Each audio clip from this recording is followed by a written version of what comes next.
Hello and welcome to this channel.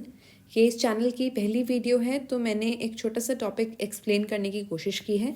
अगर आपको ये वीडियो पसंद आए तो आप इसे लाइक कर सकते हैं, अपने दोस्तों के साथ शेयर कर सकते हैं और इस चैनल को सब्सक्राइब कर सकते हैं। तो let's begin with the topic. आज का हमारा टॉपिक है types of nations. Nation word से आप क्या समझते हैं? Nation is the key word here. Nation word is derived from a German word called nasci. इस वर्ड को आप रिलेट कर सकते हैं another word that is Nazi. अब what does it mean by nasci? Nasci means race या फिर ethnicity. Race का क्या मतलब है? रेस एक ह्यूमन सोसाइटी का सेक्शन है, सेगमेंट ऑफ पीपल है, जिसके जो एलिमेंट्स हैं या फिर जो उसके कंपोनेंट्स हैं यानी people, they relate with each other. People relate with each other कुछ बेसिक कैरेक्टरिस्टिक्स या फीचर्स पे। फॉर एग्जाम्पल, अगर उनका स्किन का कलर सेम है तो वो एक दूसरे से रिलेट कर पाएंगे। फॉर एग्जाम्पल, अगर उनका रिलीजन सेम है तो वो अपने रिलीजियस सेंटिमेंट्स शेयर कर पाएंगे। ठीक है, तो ये कुछ पैरामीटर्स होते हैं जिनके बेसिस पे जो लोग हैं वो एक एथनिक ग्रुप बनाते हैं। ठीक है, यहाँ पे ये जर्मनी का फ्लैग है which is the classic example of race और एथनिसिटी, जिसके बेसिस पे वहाँ पे काफ़ी वायलेंस हुआ है इन द पास्ट। ठीक है, तो नेशंस जो हैं प्राइमरीली दो टाइप्स के होते हैं, cultural and political. Cultural Nations की अगर हम बात करें, इसको हम बाद में डिटेल में समझेंगे। अभी के लिए आप इतना समझ लीजिए कि cultural nations are homogeneous societies, यानी they are composed of only one type of people जिनके लिविंग स्टैंडर्ड्स ऑलमोस्ट सेम होते हैं, लिविंग वे ऑफ लाइफ जो है वो सेम होता है। तो उनको आपस में भाईचारा डेवलप करने की ज़रूरत नहीं पड़ती, नेशनलिज्म डेवलप करने की ज़रूरत नहीं पड़ती, राष्ट्रवाद डेवलप करने की ज़रूरत नहीं पड़ती। ऐसे नेशंस को हम नेचुरल नेशंस भी कहते हैं। While on the other hand कुछ ऐसे कंट्रीज़ होते हैं, कुछ ऐसे नेशंस होते हैं जो कि हेट्रोजीनियस सोसाइटीज़ से कंपोज होते हैं, यानी वहाँ पे अलग अलग एथनिक ग्रुप्स के लोग रिजाइड करते हैं। For example, in India we have Dravidians, in India we have Sikhs, in India we have Haryanvis, in India we have people from north east. ये सब यहाँ पे यूनिटी और हारमोनी में रहते हैं, unity and harmony due to certain features of Indian society, for example constitution, जो कि हम बाद में पढ़ेंगे। ठीक है, यहाँ पे काफ़ी सारे अलग अलग एथनिक ओरिजिन के लोग रहते हैं और यहाँ पे काफ़ी डाइवर्सिटी देखने को मिलती है। यूनिटी इन डाइवर्सिटी कीवर्ड है इंडिया का। यहाँ पे जर्मनी की बात हुई तो you can refer to the map, क्योंकि अगर आप साथ में कंट्रीज़ के मैप्स को थोड़ा सा रीड करके चलेंगे तो आपको स्पेसिफिकली एटलस पे टाइम वेस्ट करने की ज़रूरत नहीं पड़ेगी। ये जर्मनी है, जर्मनी की यहाँ पे कैपिटल है। आपको मुझे बताना है कि जर्मनी कौन सी मेजर वाटर बॉडी, ओशन या फिर सी से डायरेक्टली कनेक्टेड है। ओके, तो मैंने नेशन और स्टेट दो वर्ड्स का अभी तक यूज़ किया है, ये हमारे कीवर्ड्स हैं फॉर नाउ। इनमें डिफरेंस क्या है? What is the difference? Nation जो है एक साइकोलॉजिकल कंसेप्ट है। अगर आप भारतीय हैं और आप में एक नेशनलिज्म की या राष्ट्रवाद की भावना है, if you have the feeling of nationalism, then you belong to Indian nation. ये एक साइकोलॉजिकल कंसेप्ट है which is associated with feelings. ठीक है, जबकि जो स्टेट है it is more of a political concept. State जो है लीगल वर्ड माना जा सकता है, जो कि हर जगह पे इंडिया को एक प्रोफेशनल तरीके से रिप्रेजेंट करने के लिए यूज़ किया जाता है। सिर्फ इंडिया को ही नहीं, दुनिया की मैक्सिमम कंट्रीज़ खुद को स्टेट कहलवाना प्रेफर करती हैं। इंडिया में कितनी यूनिटी है एंड कितनी डाइवर्सिटी है, ये हमारे नेशनल एंथम में बहुत क्लियरली डिपिक्ट किया गया है by these few lines: Punjab, Sindh, Gujarat, Maratha, Dravida, Utkal, Banga, Vindhya, Himachal, Yamuna, Ganga. Okay, so these certain lines denote nation associated feelings, यानी राष्ट्रवाद से संबंधित भावनाओं को जताती हैं ये कुछ पंक्तियाँ। Now these were written by Rabindranath Tagore. We all know that हमारा जो नेशनल एंथम है वो रविंद्रनाथ टैगोर जी ने लिखा है। तो रविंद्रनाथ टैगोर यहाँ पे की प्लेयर हैं बिकॉज उन्होंने आइडिया ऑफ इंडिया दिया था as a united nation. Bharat को इतनी सारी जो अलग अलग उस टाइम पे प्रिंसली स्टेट्स हुआ करते थे, उन सबको यूनाइट करके एक छतरी के अंडर रखने का जो काम है वो रविंद्रनाथ टैगोर जी ने इनिशिएट किया था। आज के दिन इंडिया को किस तरीके से डेवलप किया जाना चाहिए, किस आइडियोलॉजी पे डेवलप किया जाना चाहिए, इसके रिगार्डिंग काफ़ी अलग अलग आइडियाज़ इमर्ज हो रहे हैं, जिसकी वजह से कॉन्फ्लिक्ट्स होते रहते हैं। फॉर एग्जाम्पल, सबसे पहला है नेहरूवियन आइडिया। क्या है ये? We will discuss it in another video. Second is Hindutva idea. Again इसको भी हम एक अलग वीडियो में डिस्कस करेंगे। यहाँ पे मैंने 2 लीडर्स की फ़ोटो दी है, आप इन्हें आइडेंटिफाई कीजिए और एक ये क्वेश्चन का आंसर कीजिए कि who gave the idea of Hindutva in India. और हिंदुत्व की जो फिलोसॉफी है उसके प्रिंसिपल्स क्या हैं, what are the basics of Hindutva, किसने दी थी और ये किन बेसिक्स पे काम करती है, आज के दिन इसको कौन सी पॉलिटिकल पार्टी प्रमोट कर रही है। ठीक है, ये सारी चीज़ें आप कमेंट सेक्शन में बता सकते हैं।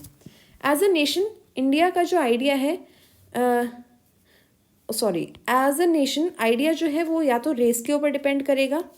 नाउ रेस के बेसिस पे जो नेशनलिस्ट आइडिया है उसका क्लासिक एग्जाम्पल है Hitler's Germany. It was based on Aryan supremacy. Aryan supremacy, अभी के लिए आप बस इतना समझ लो कि Hitler considered that people of his race और ethnicity were superior to the other Germans, जिसकी वजह से उन्होंने अदर जर्मन्स जो कि ज्यूज़ हो गए और जो मान लो पैरालाइज्ड लोग थे उनके अगेंस्ट एट्रॉसिटीज़ की जेनोसाइड किया। Another classic example of race based nationalism is Tamil LTTE। ठीक है, ये भी I will discuss it in another video. Till then आप समझ लीजिए कि तमिल पीपल थे जो श्रीलंका में थे और उन्होंने अपने राइट्स के लिए वहाँ पे रिवोल्ट किया एंड वहाँ पे उनको बहुत लार्ज स्केल पे एग्जीक्यूट किया गया था। सेकेंड कंसेप्ट जिसके बेसिस पे नेशंस डेवलप करते हैं वो है language. For example European nation, इसका क्लासिक एग्जाम्पल फ्रांस है। फ्रांस में और कोई यूनाइटिंग फीचर नहीं है एक्सेप्ट फॉर लैंग्वेज।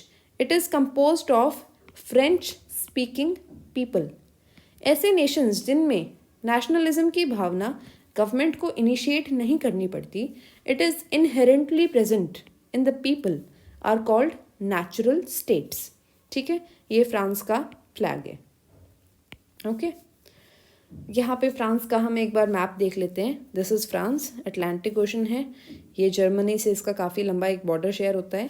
फ्रांस है, यहाँ पे पेरिस है। जर्मनी हमने अभी पिछले मैप में देखा था, its capital was somewhere here. ठीक है, France is also connected to Mediterranean sea. Okay, the third concept जिसके ऊपर नेशंस डेवलप करते हैं वो है कल्चरल या फिर रिलीजियस बेसिस।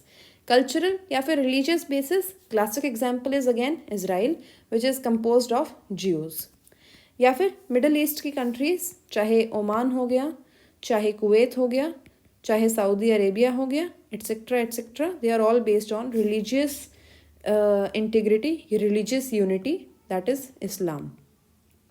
ठीक है, लास्ट जो हमारी वेराइटी है नेशंस की, that is political nations. Political nations, when we think about political nations, always consider the example of India and USA as well। दोनों ही ऐसी कंट्रीज़ हैं जहाँ पे अलग अलग रेस के लोग इंटीग्रेट होकर रहते हैं और यूनिटी से रहते हैं, in harmony with each other, क्योंकि वहाँ पे नेशन बिल्डिंग की जाती है सरकार के द्वारा।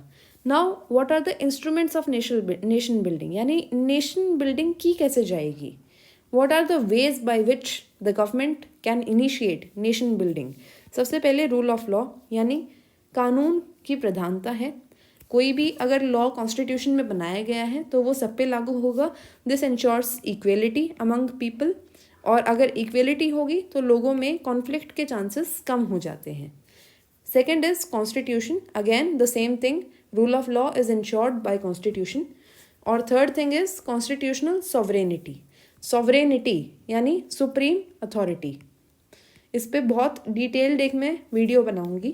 फॉर नाउ आप समझ लीजिए कि सुप्रीम अथॉरिटी, सबसे ऊपर अगर किसी चीज़ को पावर दी गई है तो वो ऐसे नेशंस में कॉन्स्टिट्यूशन को दी गई है। ऑन द कॉन्ट्ररी अगर आप मिडिल ईस्ट के नेशंस में देखेंगे तो वहाँ पे सुप्रीम अथॉरिटी रिलीजन को दी गई है, ठीक है। जबकि जो हमारे मल्टी एथनिक स्टेट्स हैं, जैसे कि यूएसए हो गया या फिर इंडिया हो गया, यहाँ पे सुप्रीम अथॉरिटी कॉन्स्टिट्यूशन को दी गई है, बिकॉज यहाँ पे diversity is being respected. Diversity बहुत ज़्यादा है और उनको उसको रिस्पेक्ट करने के लिए कॉन्स्टिट्यूशन इज़ अ मस्ट।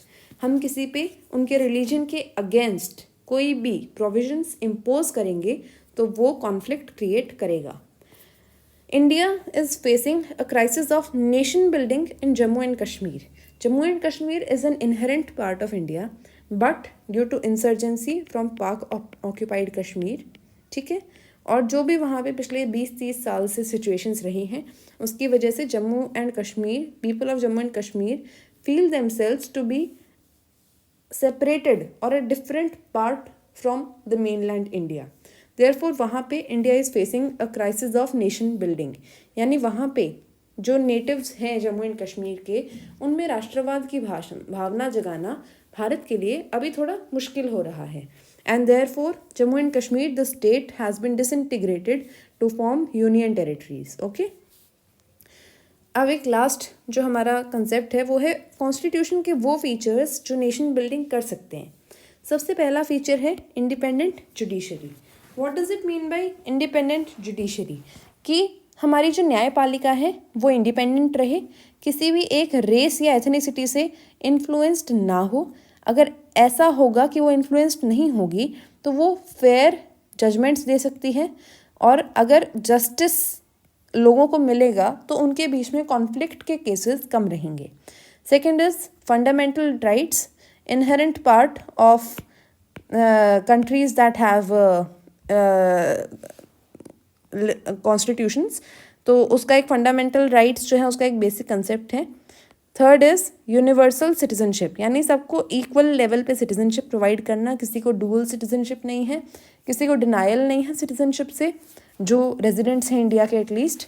और लास्ट इज़ फेडरलिज्म, जो स्टेट्स काफ़ी सारे छोटे छोटे पार्ट्स को मिलाकर बने हुए हैं, जो कंट्रीज़ काफ़ी सारे छोटे छोटे प्रोविजंस को मिला के बनी हुई है, वहाँ पे अगर आप इन प्रोविजंस से इनकी पावर कंप्लीटली छीन लेंगे तो दे में revolt against the central authority. Therefore, federalism is an inherent feature which ensures unity of these components.